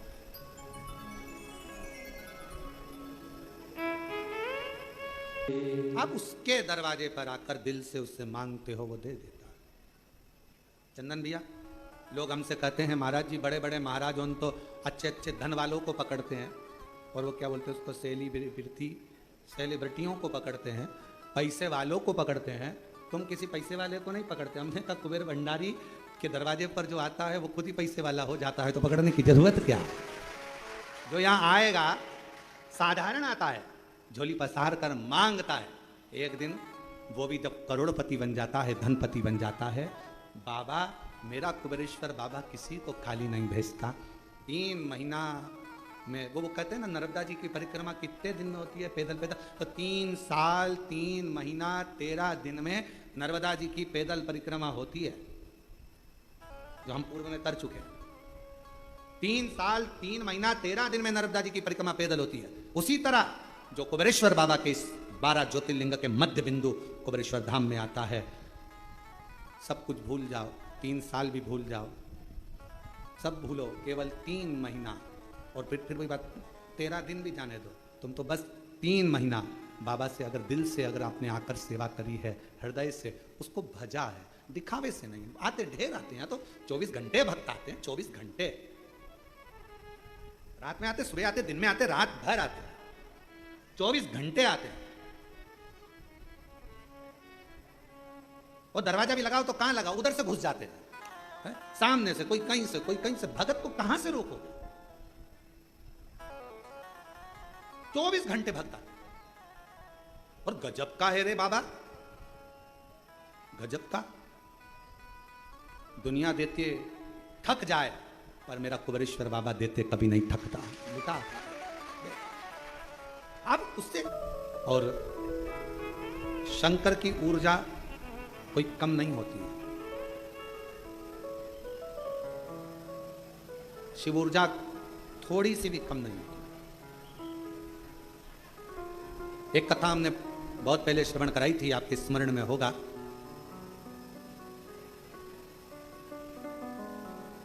कि शिव के व्रत का, शिव की कथा का, शिव मंदिर जाने वाले की ऊर्जा का गुणगान नारद जी भी कर नहीं पाते, बहुत कठिन।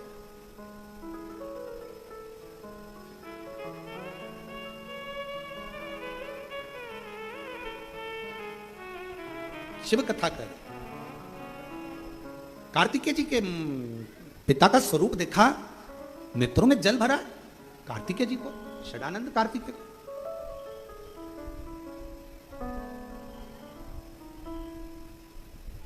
पिताजी आपकी ये दशा कैसे हो गई, कैसे ही आपकी दशा हो गई? पिताजी ने कहा, तुम्हारी माताजी से मैं चौसर खेला, वस्त्र हारा, नीलकंठ पर आकर नग्न अवस्था में बैठ गया और दिगंबरा दिगंबरा पादवल्लभ दिगंबरा नीलकंठेश्वर दिगंबरा मल्लिकार्जुन दिगंबरा नीलकंठेश्वर दिगंबरा मल्लिकार्जुन दिगंबरा दिगंबरा दिगंबरा पादवल्लभ दिगंबरा दिगंबरा दिगंबरा पादवल्लभ दिगंबरा। मेरा वस्त्र मैंने पार्वती जी को दे दिया। मांग लेते आप पिताजी,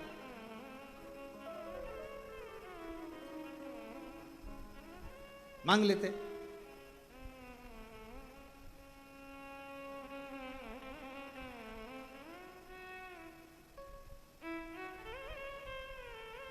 शंकर भगवान बोले, क्या मांगू मैं तुम्हारी माता से, क्या मांग? दूल्हा सज धज कर जब लड़की वाले के दरवाजे पर जाता है, लड़की वाला दरवाजे पर दूल्हे को सोने की चैन पिनाता है। बोलो बोलो, सही है कि गलत है? अगर दरवाजे पर नहीं पिनाता तो फलदान में पिनाता, फलदान में नहीं पिनाता तो सगाई में पिनाता, सगाई में नहीं पिनाता तो कुंवर कलेबे में पिनाता। पर सोने की चैन, एक ससुराल से गले में जमाई के चैन आती है और जमाई खुद बेचैन हो जाता है। एक चैन इतनी भारी पड़ जाती है। इसलिए निवेदन है सबसे, ससुराल की चैन कभी मत देना। ससुराल वालों से कहो लड़की दीजिए, लड़की को दीजिए, मना नहीं, पर हमको दहेज नहीं चाहिए। आपने अपने कलेजे का टुकड़ा दे दिया, इससे ज्यादा कुछ नहीं। इससे ज्यादा क्या मांगे? आपके कलेजे का टुकड़ा मिल गया, इससे बड़ी दौलत क्या देगा बाप? एक पिता अपनी बेटी को क्या दे सकता?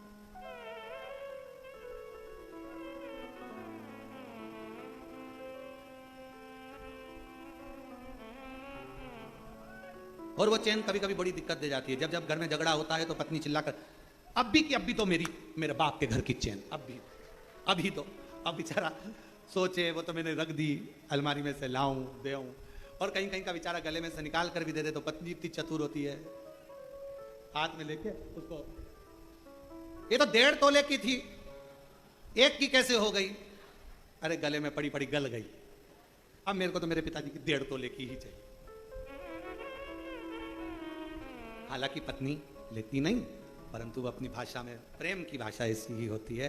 हम तो हमेशा अपनी कथा में कहते हैं पति पत्नी का झगड़ा थोड़ा थोड़ा होते रहना चाहिए, दिल का मेल साफ होता रहता है। अगर एक बार झगड़ा होता है तो फिर वो अदालत में बात पहुंच जाती है। इसलिए थोड़ा थोड़ा झगड़ते रहो तो उसके अंदर जो भरा होगा वो बाहर निकल जाएगा, उसके अंदर कुछ होगा तो वो निकाल कर बाहर कर देगा, दोनों का मेल साफ होता चले जाएगा, दोनों आनंद में रहते चले जाएंगे। और अगर पति पत्नी का झगड़ा नहीं होता तो दोनों में एक बार जो झगड़ा होता है तो फिर अदालत तक बात जाती है। इसलिए थोड़ा थोड़ा, स्लो स्लो, थोड़ा थोड़ा चले, ज्यादा नहीं। और झगड़े के बाद प्रेम भी तो उतना होना चाहिए, स्नेह भी तो उतना होना चाहिए। कार्तिक के बाबा बोले भगवान शंकर जी से मांग लेते, शंकर भगवान बोले मांगा था तो नहीं दिया। नहीं दिया, ऐसा हो ही नहीं सकता।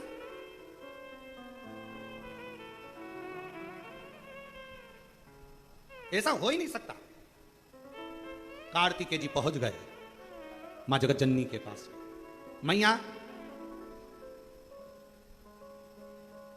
पिताजी के वस्त्र आपके पास है? हां। चौसर खेली थी? हां। जीत गई थी? हां। तुमने वस्त्र क्यों लिए? कार्तिकेय जी ने पूछा। मैया बोली 3 दिन पहले मुझसे कह रहे थे मेरा मन है 87,000 वर्ष की समाधि में डूबना चाहता हूं। मैंने मन में सोचा कपड़े ले लूंगी तो कहां डूबोगे, कहां डूबोगे? 87,000 वर्ष की समाधि में? हाँ, इसलिए मैंने उनको रोकने के लिए चौसर खेली। ये तो आइडिया पत्नियां बेचारी लेके आती है, पर कभी कभी सक्सेस होती है, कभी कभी नहीं भी होती है, कभी कभी सफल हो जाती है, कभी कभी नहीं हो पाती। मैंने सोचा कि चौसर खेलूंगी, वस्त्र ले लूंगी, ये जाएंगे नहीं घर छोड़कर। मुझे क्या मालूम था वो तो नग्न वेश में भी चले गए। नग्न वेश तो तुमने कपड़े वापिस कर देती? नहीं करे, मुझे मालूम था ये चले जाएंगे। अगर ये तप करने चले गए 87,000 वर्ष तक उनकी याद में मैं क्या करती? कम से कम उनके कपड़ों को देखकर हृदय से लगाकर प्रेम तो कर। ये वात्सल्यता शिव की और पार्वती की है, शंकर पार्वती जी की ये वात्सल्यता। और तुझे ना देखूं तो चैन मुझे आता नहीं, तेरे सिवा कोई और मुझे भाता नहीं। उसके बिना मैं कैसे 87,000 वर्ष मैं और शिव के बिना कैसे रह सकते? कैसे?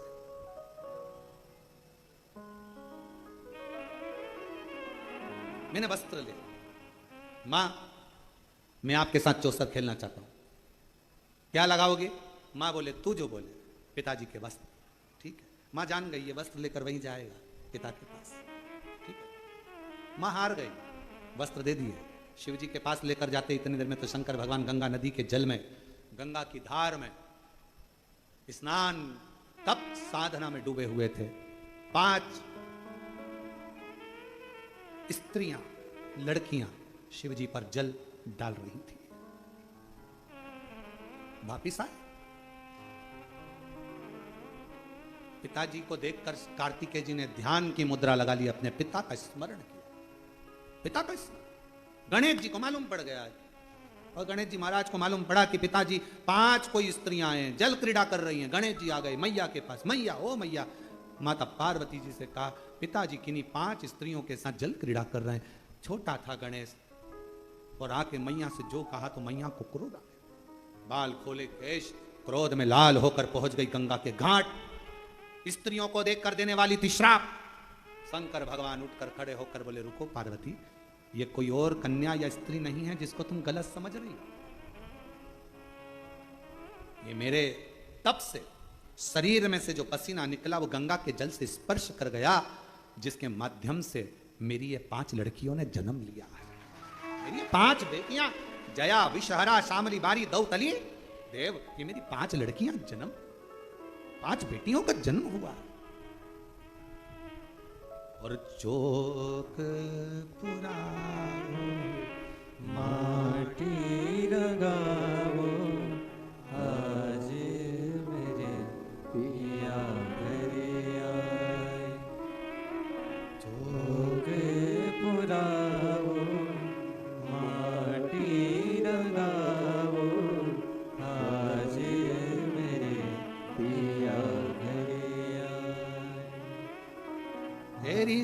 की भगवान शिव का आगमन, समझाना, बताना, बोल। और छिम छिम बरसे अमृत धार, लिया बेटी ने अवतार, कैलाश पर्वत पे बाजे खुशियां पार।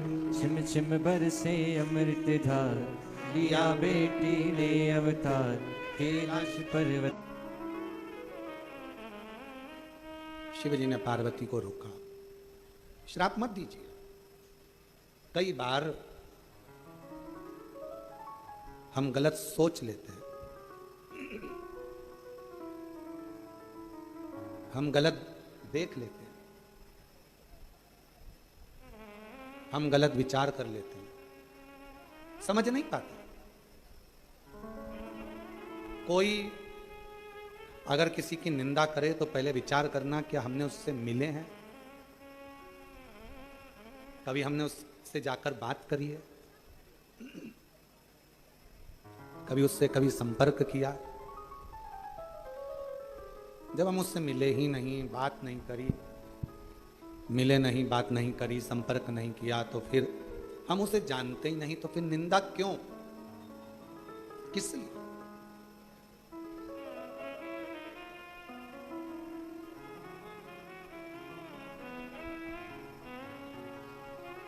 कई माताएं कह देती है मेरी बहू को उसकी मां सिखा रही है। वो मायके के कहने पर चलती है। तुम्हें खुशी होना चाहिए, कोई तो है जो तुम्हारी बहू को सिखाया और मायके कहने पर चली। इसमें दुख नहीं होना चाहिए, प्रसन्नता होना चाहिए। जब बहू अपने मायके के कहने पर चल रही है तो एक ना एक दिन तुम्हारे कहने पर भी जरूर चलेगी, इसमें दुख नहीं होना चाहिए। क्या दुखी होना उसमें? अरे गुरुजी, अरे गुरुजी, अरे गुरुजी, गुरुजी, गुरुजी, कई करो फालतू की बात। क्या है? नहीं, क्या हमारे पास तो कोई आकर बोलता भी नहीं कि गुरुजी ऐसा या गुरुजी वैसा, क्योंकि ये शिव महापुराण की कथा जब पहले नहीं होती थी, उससे पहले घरों में सास बहू के झगड़े ज्यादा होते थे। जब से शिव पुराण घरों घर में हो रही है तब से बहू और सास के झगड़े कम हो गए, क्योंकि इनको फुर्सत ही नहीं है। टीवी के सामने दोपहर 2 बजे से 5 बजे तक बैठी रहती है और बहू फिरी भी इसी टाइम होती है, झगड़ा का मौका भी इसी टाइम मिलता है, तो सब अपने अपने कमरों में व्यस्त हो जाते हैं, तो झगड़ा खत्म हो जाता है। क्या सोचना उसमें, क्या विचार करना? और आधी से ज्यादा सास तो कथा में चली जाती है, पंडाल में कथा सुनी, भजन करा, स्मरण करा, नाम जाप जपा, चल दिया। क्या सोचना? और झगड़ा, फिर निवेदन है, एक पानी और एक तुम्हारा मन, ये दोनों एक जैसे हैं। पानी और मन दोनों एक जैसे। पानी को कितना भी गर्म कर लो, आखिरी में वो ठंडा हो ही जाता है, और मन से कितना भी गुस्सा कर लो, आखिरी में थोड़ी देर बाद वो ठंडा हो ही जाता है। दोनों एक जैसे। इसलिए निवेदन है, कभी भी दूसरे की लड़ाई में बीच में कभी मत बोलना। एक बार राजा क्षुभ की लड़ाई में, दुर्वासा बाबा की लड़ाई के अंतर्गत एक बार लड़ाई में भगवान विष्णु बोल लिए थे, उनको शंकर भगवान के गणों के द्वारा हारना पड़ा था। कभी मत बोलो। थोड़ी देर का झगड़ा होता है, लड़ाई होती है, गुस्सा होता है, क्रोध आया, क्रोध आने के बाद थोड़ी देर बाद एकदम शांत। अभी हम देख रहे थे सुबह सुबह यहां से लेके वहां तक भोजन की लाइन लगी थी, खूब लंबी लाइन, लोग इधर उधर उधर उधर उधर। अच्छा, एक के पीछे एक लग जाओ, आराम से जाओ, आराम से पाओ, हॉल भी बड़ा है, आराम से भोजन मिल रहा है। और आज भी प्रसाद में मीठा दलिया था, मीठी थुली थी, इसके बाद में मिक्सचर था, रोटी थी, खिचड़ी थी, सब्जी थी, सब अच्छे से पाओ, अपना आनंद पाओ। आरओ लगे हुए हैं, बढ़िया आरओ का पानी नलों में आ रहा है, आरओ का पानी चल रहा है, ठंडी बोतल उससे में से भर लो, कूलिंग मशीन लगी हुई है, सब अच्छा है। उसके बाद भी खूब लंबी लाइन और हट हट हट करके और लगे हुए, और इतनी देर में सब लगे थे गेट तक लाइन में, और आ गया धड़ धड़ा के कौन जो आया, जितने लाइन में थे सब गायब, सब गायब।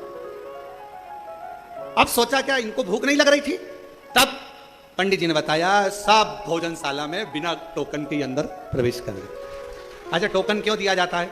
टोकन देने का कारण क्या होता है? भोजन तो निःशुल्क रहता है। टोकन क्यों देते हैं? जिससे आप लोग आराम से धीरे धीरे लाइन से, कोई गिरे नहीं, पड़े नहीं, किसी को ठोकर ना लगे, कोई को तकलीफ ना हो, इसलिए देते हैं कि आप आराम से जाओ, आराम से पाओ, आराम से आनंद लो।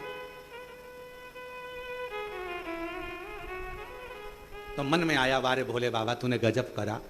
आज भीड़ हो भी ज्यादा गई थी और लोग इधर उधर कर रहे थे, तूने गजब समय देखा। तो प्रभु ऐसी कृपा, जब रोज लाइन लगा करे, थोड़ी कृपा कर दिया कर तो ये सीधे अंदर चले जाए, प्रसाद पाए, भजन गाए। और हमारी दरवाजे के पास में 2 माताएं बैठी थी, ना जाने कहां से आई हुई थी, हम तो पूछे नहीं उनसे, पर आवाज पूरी पूरी आ रही थी, अरे भाई मेरा लोटा कोई ले गई, अरे भाई मेरा लोटा गया, अरे अच्छा हुआ लोटा गया, दिल यही रह गया। अच्छा बोल। सबने अपना अपना बैग उठाया, सामान उठाया, आश्रम की जो कालीन थे वो गीले होते रहे, किसी ने नहीं उठाया क्योंकि आश्रम का था। अंदर गीले हो रहे, कौन उठाए? अपना है क्या? बस इसी सब भेद अपने को हटाना है। सबसे पहले अपने बाप का घर देखना है, उसको संभालना है, उसको समझो। फिर मैं निवेदन करूं आप लोगों से, शिव जी के मंदिर में कभी भी आप अपने आसपास के मंदिर में जाओ, वहां दिल लेकर जाओ, दिखावे का नहीं, दिखावा थोड़े क्षण का नहीं करना है, दिल दिल। ये पत्र जितने आते हैं ये सब दिल के। एक और पत्र अच्छा है, पढ़ो तो सुन लो। मेरा नाम कविता भार्गव है, राजेंद्र जी भार्गव। मैं कोटा 12 जिले की छबड़ा से हूं। बस मैं इतना जानती हूं कि सीहोर के कंकर शंकर की पूजा का फल मिलता है। मेरे बच्चे भगवान को नहीं मानते थे।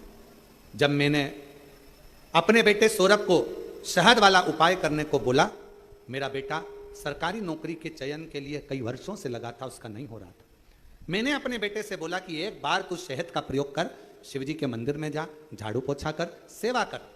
मेरा बेटा भी अब शंकर को मानने लगा, क्योंकि इतने सालों से बेटे की सरकारी नौकरी नहीं लगी। शिव जी की प्रार्थना कर कर आज मेरा बेटा CHO नर्सिंग ऑफिसर के पद पर सरकारी नौकरी नियुक्त हो गई। मैं बाबा को यहाँ प्रणाम करने आई हूँ, नमन करने आई हूँ। कहीं बैठी हो तो आ सकते। एक पत्र और अच्छा है, देखिए। मेरा नाम प्रिया श्रीवास्तव है। मैं जिला जबलपुर, तहसील सीहोरा, जबलपुर के पास में भी एक सीहोरा। जब नया नया लोग सीहोर सर्च करते थे तो यहां आने की जगह जबलपुर सीहोरा चले जाते थे। कोई बात नहीं, दादा सोए जा घर, पांव पसारे वाह घर। ठीक है। मेरे पिताजी और मेरे भाई, कहीं बैठी हो तो आ सकती हैं, तहसील सीहोरा की रहने वाली हूं। मेरे पिताजी और मेरे भाई दोनों कोरोना काल में शांत हो गए। मेरे पिताजी भी चले गए, मेरा भाई भी चले गए। उनके जाने के बाद लोगों का बर्ताव बहुत बुरा था। हम माँ बेटी के साथ, गुरुजी, मैं और मेरी माँ किराए के मकान में रहती। गुरुजी, किराए के मकान में रहते हुए भी बहुत सी बातें सुनना पड़ती। गुरुजी, पिता जी सरकारी नौकरी में थे। 2016 में उन्होंने एक प्लाट खरीद लिया था जो पड़ा हुआ था, फिर वो रिटायरमेंट हो गए और चले गए। गुरुदेव, भाई भी चले गया, पिता भी चले गए, दोनों माँ बेटी कैसे जीवन जी। बहुत तकलीफ में थे। पहली बार किसी के कहने पर टीवी पर आपकी कथा चैनल बदलते बदलते आस्था चैनल पर आए। आपकी कथा चल रही थी, तब आप कुछ लोगों के पत्र पढ़ रहे थे। उन पत्रों को सुनकर मन में भाव जग गया कि एक बार बाबा के मंदिर जाना चालू करती हूँ, कुबेरेश्वर धाम जाऊंगी, वहां पर